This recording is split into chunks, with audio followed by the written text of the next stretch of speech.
So many things occurred over the weekend that I am going to share with you while you were out doing what you do best. NFL Week 2 happened, and then also the Primetime Emmys. Donald Glover took the stage, and he thanks Trump.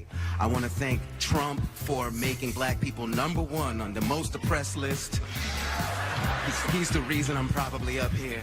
But while we're talking about oppressed people in the Primetime Emmys, in Myanmar and Burma, the Rohingya refugees are with no home, and they're basically dealing with an ethnic cleansing. Reminds me of Nazi Germany, because the UN described the Rohingya as one of the most persecuted minorities in the world. Also, Mr. Kim in North Korea is still dealing with his daddy issues, saying, "Look at me, look at me, look at me!" Or is it really a ploy by China to get America to renegotiate its trade policies? I'm sure Mr. Kim sits in front of a mirror doing power poses to make him feel stronger. And while we're talking about power poses, which I'm sure everyone remembers from like 2010. What's a power pose? Well, so if you won first place in a race and you crossed the finish line, what would you do with your body? Woo! That's a power pose. So power poses are postures that we adopt when we feel really confident in power. They debunked it.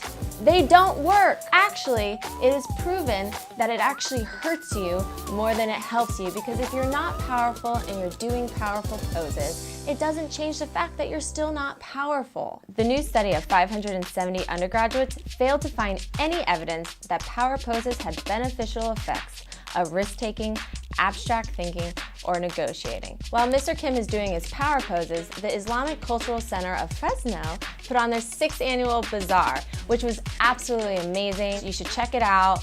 They had a lot of goods, a lot of games, a lot of food, a lot of arts, clothing, anything you could possibly want. Some amazing jewelry. You should look at this. I bought this there. Love it. Love it. It's something that I think that everyone should go to, and they should keep a lookout for it in the future. Talking about bizarre events, drop your Frappuccino, because at a Starbucks here in Fresno, a robber came in with a mask, a fake gun, and a real knife. And during his robbery, a citizen takes a chair, hits him in the back. Typical wrestling move, I think. Assuming he grabs his knife, the guy stabbed the robber 17 times. I'm not sure if he's a hero or if the barista got his order wrong. Order up, because foie gras is no longer on the menu. Ducks are nailed down through their feet and they never move their whole lives, and they have a tube down their throat just fed. It's pure evil. The Federal Appeals Court reinstated California's ban on foie gras, which, to be honest, I don't think it tastes that good. I was just in France and I was like, I don't get it. I don't get the hype. And I kind of feel bad for the little ducky.